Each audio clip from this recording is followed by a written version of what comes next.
नमस्कार, स्वागत है आपका हरियाणा विशेष में। आपके साथ मैं हूं सोनल दहिया। कुरुक्षेत्र की धरती पर किसानों की महापंचायत हुई है। पिहोवा उपमंडल के गांव गुमथला गढ़ू में आयोजित महापंचायत में राकेश टिकैत, युद्धवीर सिंह समेत कई खाप किसान पंचायतों के नेता शामिल हुए हैं। राकेश टिकैत ने कुरुक्षेत्र के क्रांतिकारियों और न्याय की धरती कहा और उन्होंने किसानों के खिलाफ साजिश का आरोप भी लगाया है। मंच से राकेश टिकैत ने ऐलान किया है कि इस बार तो दिल्ली में 4 लाख ट्रैक्टर आए थे, अब 40 लाख ट्रैक्टर आएंगे। आंदोलन को सपोर्ट करते रहे। जिस तरह से खाप पंचायत हरियाणा, उत्तर प्रदेश सपोर्ट कर रही है और जब जब भी देश में आक्रमणकारी आए हैं, खाप पंचायतों ने हमेशा अत्याचार के खिलाफ लड़ाई लड़ी है। ये भी अत्याचार है। खाप पंचायतों का यहाँ पे साथ चाहिए। हमको हाथ उठाकर आश्वासन दो कि खाप पंचायत हमको पूर्ण रूप से सपोर्ट करेगी आंदोलन को। जो नौजवान हैं उनसे चाहते हैं कि गुस्सा छोड़ दो। गुस्से का काम नहीं है। अपने खेत की मिट्टी से अपने शरीर का कांटेक्ट करवाओ और जो बच्चा अपने खेत में नंगे पैर नहीं जा सकता वो जमीन बेचेगा। अपने खेत में नंगे पैर जाना सीखो। अपने खेत की मिट्टी को अपने शरीर का लगाओ, उससे बॉडी कांटेक्ट करो अपना। जमीन और जमीन बच सकती है। जब तक उस जमीन से आपका लगाव नहीं होगा जमीन नहीं बचनी। जिस बालक को गोबर से बदबू आती होगी वो खेत बेचेगा। गोबर से बदबू नहीं आनी चाहिए, पशु से बदबू नहीं आनी चाहिए, हमारी मिट्टी से सुगंध आनी चाहिए। उस मिट्टी को अपने घरों के मंदिर, गुरुद्वारों और पूजा स्थलों पर रखो, अपने खेत की मिट्टी और जल को, जब भी ये बच सकता है। आप जानते हो हमने एक आवाज वहां के संगठन ने दी कि पानी चाहिए। वो इसलिए मांगा था कि वहां का पानी काटा गया, वहां की बिजली काटी गई, वहां की सुख सुविधाएं काटी गई। युद्धवीर सिंह और सब लोग उस दिन वहां पर थे। हमने कहा कि गांव का आह्वान करा कि पानी चाहिए, गांव का पानी चाहिए। ट्रैक्टर लेकर जब लोग आएंगे तो बैरियर तोड़ने का काम करेंगे, गांव के लोग आगे बढ़ने का काम करेंगे। हमने कोई पाप नहीं करा, कोई पाप नहीं हमने करा। आप आगे बढ़ो, आंदोलन को सपोर्ट करो। वहां पर जिस चीज की जरूरत हो उस चीज की वहां पर जरूरत पहुंचाने का काम करो। वहां पर लस्सी से आंदोलन चलेगा, ये दाल रोटी से आंदोलन चलेगा। भंडारे जितने हैं हमारे उनको मजबूत दो, उनको पीछे से सपोर्ट आप करो।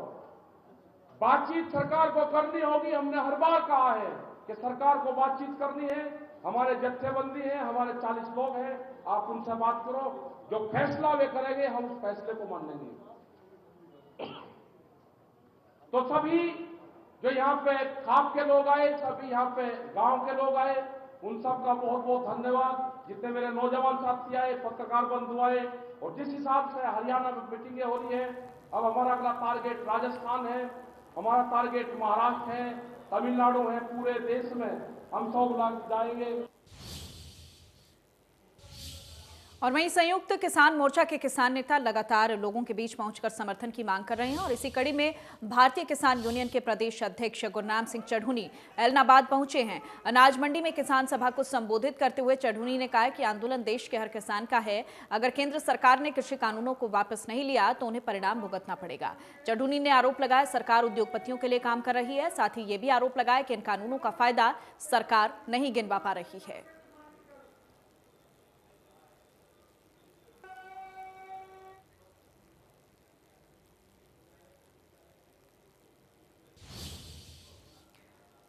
और इसी बीच किसान आंदोलन के दौरान 26 जनवरी को दिल्ली के लाल किले पर हुई हिंसा के मामले में मास्टरमाइंड दीप सिद्धू को पुलिस ने गिरफ्तार किया है। दीप सिद्धू ने पुलिस पूछताछ में हिंसा से जुड़े कई राज उगले हैं। 26 जनवरी को लाल किला क्षेत्र को लाल करने की साजिश का मास्टरमाइंड दीप सिद्धू 15 दिन बाद पुलिस के हत्थे चढ़ गया। करनाल से 1 लाख रुपए के इनामी आरोपी को दिल्ली पुलिस की स्पेशल सेल ने दबोच लिया। बताया जा रहा है किसानों को बदनाम करने की साजिश रचने वाला दीप सिद्धू बिहार भागने की जुगाड़ तलाश रहा था, लेकिन इससे पहले ही दिल्ली पुलिस ने सिद्धू को गिरफ्तार कर लिया। बताया जा रहा है कि दीप सिद्धू ने दिल्ली पुलिस की पूछताछ में कई खुलासे किए। भावुक होकर किसानों के साथ जुड़ा था। मेरा जुड़ाव किसी कट्टरपंथी संगठन से नहीं है, तोड़फोड़ वाली विचारधारा में विश्वास करता हूँ। सरकार दिल्ली पुलिस से बातचीत में किसान नेता नरम थे। लॉकडाउन में बेरोजगार था, आंदोलन के मौके को भुनाया, समर्थकों के साथ मिलकर साजिश रची, 28 नवंबर को किसानों के साथ दिल्ली पहुंचा, परेड से पहले निर्धारित मार्ग को तोड़ने का फैसला किया, समर्थकों से वॉलंटियर के जैकेट चुराने को कहा, लाल किला और इंडिया गेट तक जाने का प्लान था। फरार आरोपी जुगराज को धार्मिक झंडा फहराने के लिए लाए, गुरुद्वारों पर झंडा फहराता है फरार आरोपी जुगराज। लाल किले पर हुई हिंसा के दूसरे मुख्य आरोपी लखा सिधाना की तलाश भी तेज हो गई है। लखा लगातार अपनी लोकेशन बदल रहा है। लाल किले पर झंडा फहराने वाले जुगराज की लोकेशन भी कुंडली के पास होने के संकेत मिले हैं। 5 दिन पहले उसके पंजाब में छिपे होने के सुराग मिले थे। अब सिंघू बॉर्डर के पास आखिरी लोकेशन मिली है। Bureau report, India news, Haryana. और वहीं दीप सिद्धू की गिरफ्तारी को लेकर करनाल और दिल्ली पुलिस के बयानों में विरोधाभास नजर आया है। जहां दिल्ली पुलिस की स्पेशल सेल दीप सिद्धू की गिरफ्तारी करनाल से बता रही है, तो वहीं करनाल पुलिस को मामले की जानकारी ही नहीं है। कल रात एक स्पेसिफिक इंफॉर्मेशन पर लगभग 10:30 बजे के आसपास करनाल के पास से इसको अपरेंट किया गया है। 26 तारीख से जिस दिन से ये इंसिडेंट हुआ है और तब से हमारे केस में वांटेड था, इसके ऊपर 1 लाख का रिवॉर्ड भी हो चुका था, तो डेफिनेटली ये फरार हो रहा था। और भागने छुपने की कोशिश कर रहा था। उस पर एक स्पेसिफिक इन्फॉर्मेशन में कल करनाल से स्पेसिफिक चीज बताइए, जब करनाल में जा रहा था और आपने करनाल से अरेस्ट किया, तो क्या ये किसी गाड़ी में था या ऐसे ही घूम रहा था, कैसे? ये किसी गाड़ी का इंतजार कर रहा था, इसको कहीं और जाना था। हमारी अभी तक हमारे करनाल पुलिस को इसकी कोई जानकारी नहीं कि दीप सिद्धू के संबंध में हमारे से ना कोई इमदाद मांगी गई है, ना इस संबंध में हमारे से किसी ने अप्रोच किया है। तो बाकी हो सकता है कि बड़े मामले में पुलिस अगर कहीं हाईवे से गिरफ्तार करके ले जा सकती है इस तरह से, तो नहीं हमारे अभी कोई इसमें कोई संज्ञान में नहीं आया कि इस एरिया में से दीप सिद्धू को गिरफ्तार किया। हमारे इस प्रकार के संज्ञान में नहीं आया है करनाल पुलिस। और वहीं दीप सिद्धू को लेकर राज्यसभा सांसद दीपेंद्र हुड्डा ने क्या कुछ कहा है, सुनिएगा। घटित था, पहले दिन से ही हमने कहा था कि इसमें उच्च स्तरीय निष्पक्ष जांच होनी चाहिए, जो भी दोषी हों उनके खिलाफ कार्रवाई होनी चाहिए, मगर उसकी आड़ में निर्दोष किसानों को, निर्दोष पत्रकारों को या पूरे आंदोलन को एक रंग से नहीं रंगने का प्रयास होना चाहिए। और कुछ लोग आए सामने जिनको जो किसी राजनीतिक दल से कुछ जुड़ी हुई कोई उनकी तस्वीरें आई इत्यादि, उस विषय पे मैं नहीं जाऊंगा, मगर जो भी दोषी आए उसमें कार्रवाई हो। लेकिन सर, अब किसान आंदोलन पर आपका क्या कहना है? संसद का सत्र ऐसा देखिए, प्रधानमंत्री जी का जो जवाब था, जो कृषि मंत्री जी का जवाब था, उससे किसानों को निराशा हुई है। जो उन्होंने किसानों की मांगों को और इस आंदोलन संघर्ष को जो नकारने का काम इस सरकार ने किया है, ऐसा लगता है इन परिस्थितियों में किसान को एक लंबे शांतिपूर्ण संघर्ष की तैयारी करनी होगी।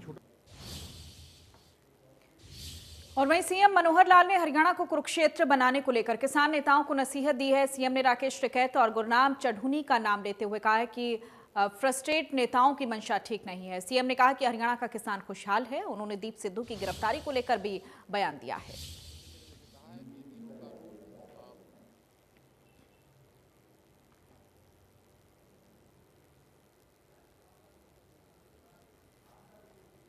प्रधानमंत्री जी ने जैसे कहा है कि ये तीनों कानून बहुत ही सोच समझ करके किसानों के हित के लिए बनाए गए हैं, लेकिन कुछ ऐसे फ्रस्ट्रेटेड नेता हैं जिनकी मंशा कुछ और है। वो किसानों के हित के लिए कोई बात नहीं कर रहे, बल्कि अपनी कुछ उनके स्वार्थ हैं, अपने कुछ हित साधने के लिए किसानों का कंधा वो उपयोग कर रहे हैं। और चाहे वो चढ़ूनी हो, चाहे वो राकेश टिकैत हो, राकेश टिकैत को अगर समझाना ही है किसानों को तो उत्तर प्रदेश में जाकर के समझाएं। हरियाणा में आकर के कुरुक्षेत्र क्यों बना रहे हो? तो हरियाणा में किसान जो हैं वो ठीक है, सुखी हैं, लेकिन कुछ एक लोग ऐसे हैं जो बहकावे में आए हुए हैं। उनके लिए भी हम अपील करते हैं कि वो बैठ करके और बातचीत करें। पॉइंट टू पॉइंट बातचीत करने के बाद, क्लोज टू क्लोज चर्चा करने के बाद, अगर सरकार को लगेगा कि कुछ चीज़ें ठीक करने की हैं तो निश्चित रूप से ठीक करेंगे। और हम तो हरियाणा में चाहे वो प्रोक्योरमेंट है, उसके ऊपर भी हमने पूरी फसलें जो पिछले प्रोक्योरमेंट सीजन में प्रोक्योर की हैं, आसपास के प्रांतों ने किसी ने भी नहीं की। देखिए, जो लाल किला की जो घटनाएं हुई हैं, उन घटनाओं में दिल्ली पुलिस ने जिन लोगों के खिलाफ एफआईआर की है, जिनके खिलाफ एक्शन लेने हैं, वो उनको पकड़ रहे हैं। और जो भी बचे हुए होंगे निश्चित रूप से वो भी पकड़े जाएंगे।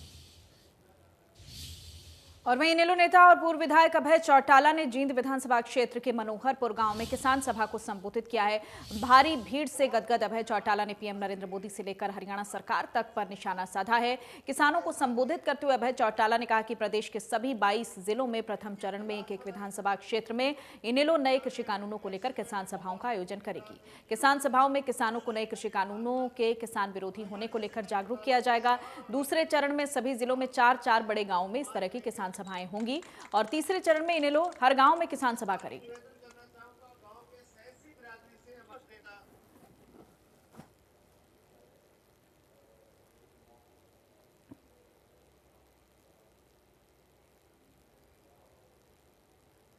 तो किसान आंदोलन को लेकर इनेलो ने भी अपनी रणनीति तैयार कर ली है। सभी 22 जिलों में इनेलो के कार्यकर्ता पहुंचेंगे और लोगों को जागरूक करेंगे। जो भी कानून को लेकर आंदोलन चल रहा है उसके समर्थन में लोगों के आने की अपील करेंगे।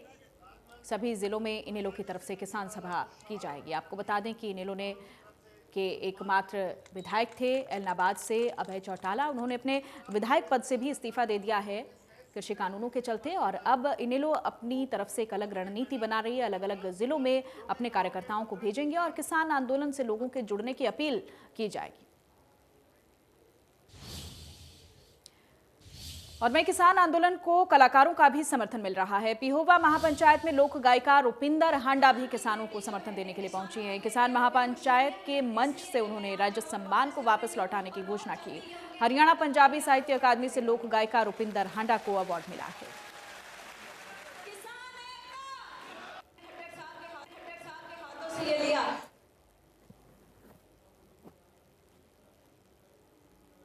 तो लोक गायिका रुपिंदर हांडा ने मंच से ये ऐलान कर दिया है कि वो अपना सम्मान वापस करेंगी। महापंचायत के मंच पर पहुंची लोक गायिका रुपिंदर हांडा और आप देख सकते हैं वो अपने सम्मान के साथ वहां पर पहुंची और उनका कहना है कि वो अपना सम्मान लौटाएंगी।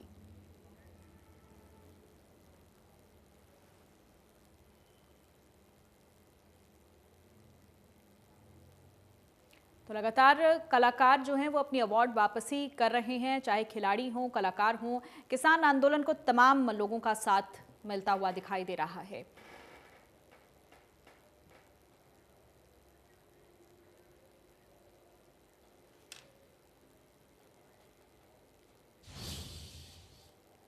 और वहीं सीएम मनोहर लाल ने खनन के मुद्दे पर बैठक की है। माइनिंग को लेकर 1 अप्रैल से नई पॉलिसी। सीएम मनोहर लाल के साथ खनन मंत्री मूलचंद शर्मा और कॉन्ट्रैक्टर्स मौजूद रहेंगे। सीएम ने बैठक के बाद कहा है कि नई पॉलिसी के तहत पुराने झगड़े निपटाएंगे।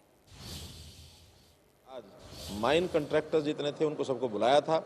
लगभग 48 ऐसे कंपनीज के जो लोग आए थे यहाँ, उनके साथ बातचीत हुई बहुत खुल करके। लगभग 3 घंटे की मीटिंग चली।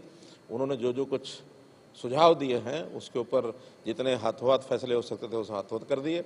उनमें बहुत से ऐसे माइन होल्डर्स हैं जिनको कोई ना कोई कारण से अपनी माइन्स छोड़नी होती है, सरेंडर करना होता है। तो बहुत कॉम्प्लिकेटेड जो उनके सिस्टम थे उसको सरल किया है, ताकि जब भी वो अपने माइन को लगता है कि उनको वायबल नहीं है तो उसको छोड़ने के लिए उनके 2 महीने का समय निश्चित किया है कि 2 महीने में अपने ड्यूज़ भी वापस करें और जो उनको एक फीस लगानी है वो फीस लगाने का भी निर्धारण कर दिया है। और उसके 2 महीने के बाद तुरंत अगले महीने में ही उस माइन को दोबारा से ऑक्शन करने के प्रावधान किए हैं। उनके जो रेंट्स की कुछ समस्याएं थी, जो किसानों के साथ ज़मीनें लगती थी, उसका भी सरलीकरण कर दिया है।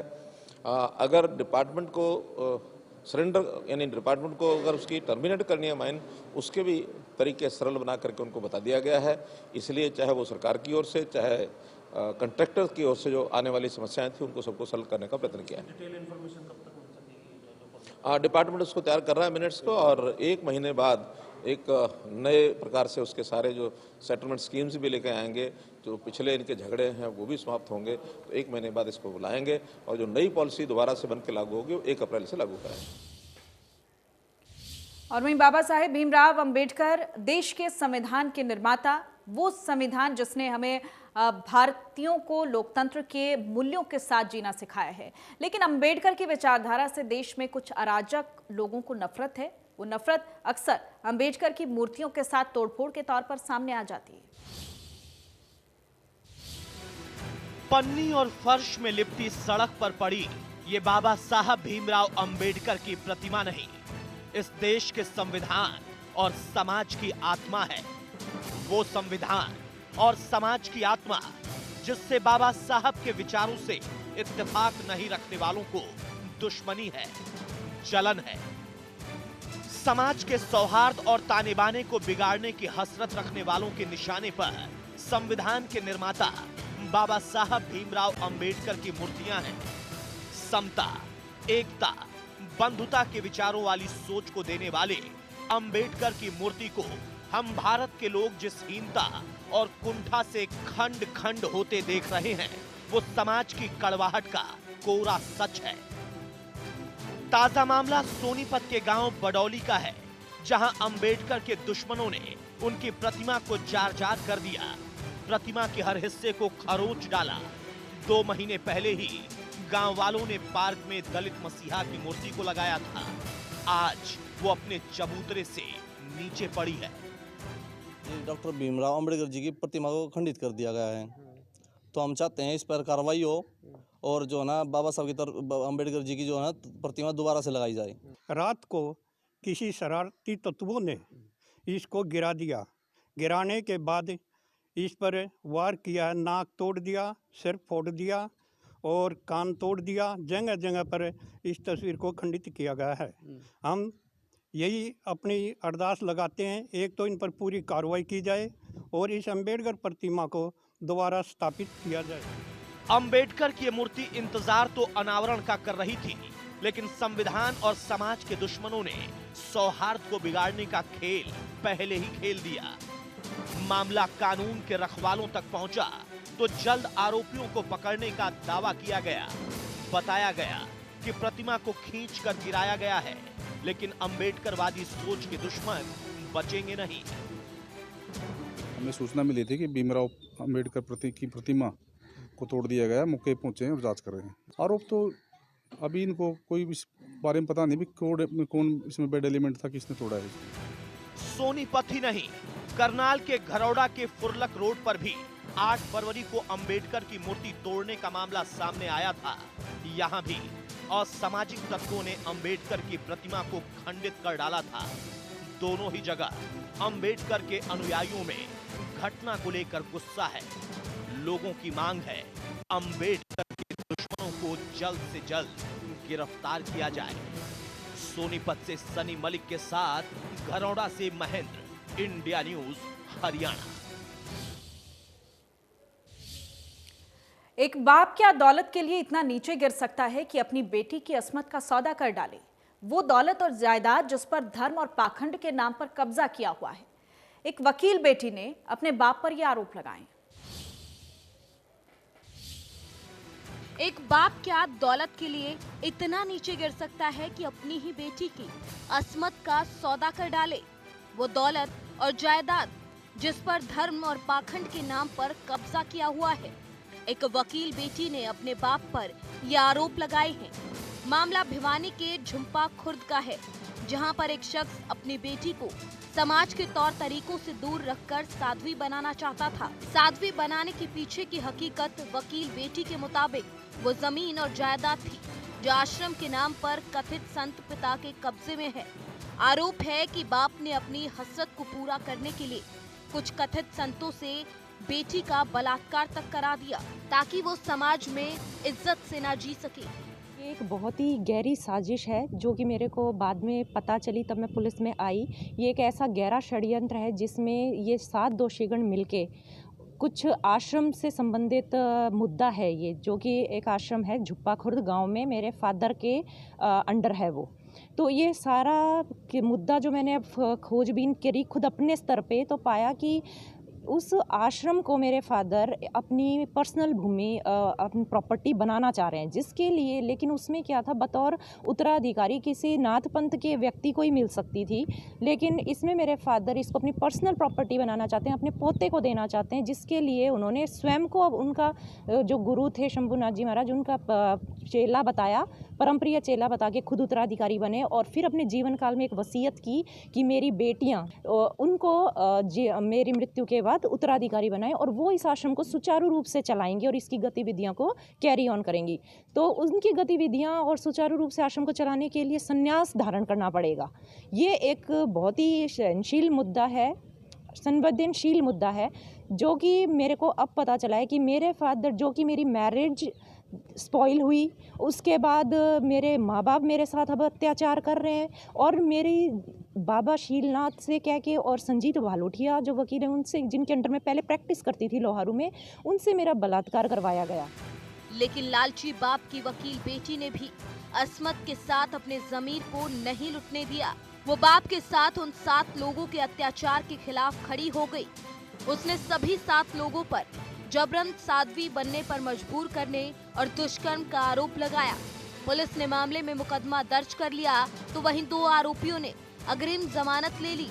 बाकी आरोपियों की गिरफ्तारी अभी तक नहीं हो पाई है। 7 नामजद आरोपियों के खिलाफ अभियोग अंकित हुआ था 96 नंबर 22/11/2020 को, जिसका अनुसंधान जारी है, जिसमें से 2 आरोपियों द्वारा अग्रिम जमानत लगाई गई थी, जो माननीय न्यायालय से मंजूर हो गई है। उनको शामिल तफ्तीश कर लिया गया है और अभी अनुसंधान जारी है। इसमें अपने मदर, फादर, भाई, इनके खिलाफ भी गंभीर आरोप लगाए हुए हैं। वकील बेटी का आरोप है कि उसका बाप छोटी बहन को भी संन्यास के इसी चोले में ढकना चाहता है। वकील बेटी की शादी 2010 में हिसार में कर दी गई थी। आरोपों के मुताबिक बाप के साथ पति भी इस गुनाह में बराबर का हिस्सेदार है। भिवानी से रवि जांगड़ा, NGR न्यूज हरियाणा। और इसी के साथ हरियाणा विशेष में इतना ही। नमस्कार।